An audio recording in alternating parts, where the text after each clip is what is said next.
మనకు శివరాత్రి 26వ తేదీ వస్తుంది.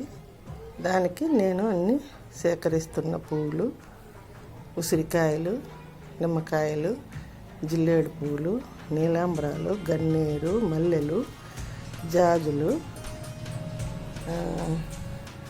శంకు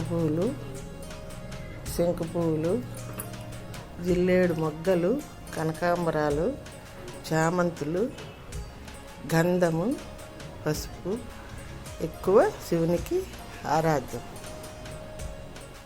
కుంకుమ తక్కువ పెడతాం, అసలు పెట్టం శివునికి.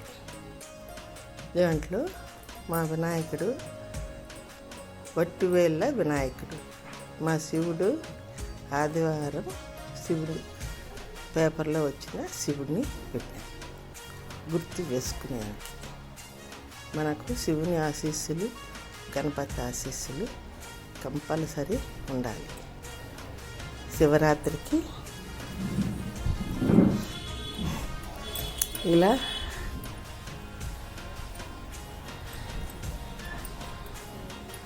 జిల్లేడు మాల ఇలా కుట్టాను.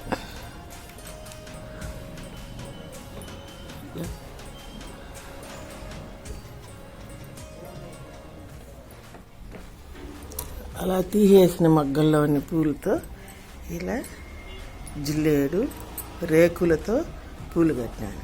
ఇలా జిల్లేడు పూలతో ఇలా కడితే చాలా అందంగా ఉంటుంది. ఇలా కూడా కట్టవచ్చు, ఇలా కూడా కట్టవచ్చు, చాలా బాగుంటుంది.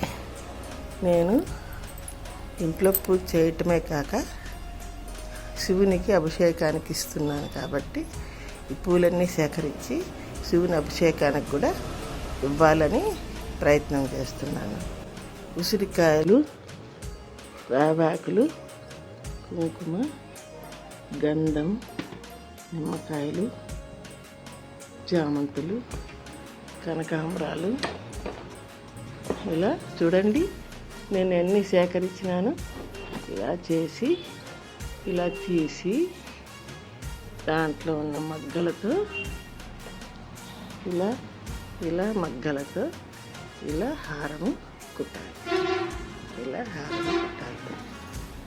అందంగా కుట్టి శివునికి వేస్తే మన మనసు ప్రశాంతంగా ఉంటుంది.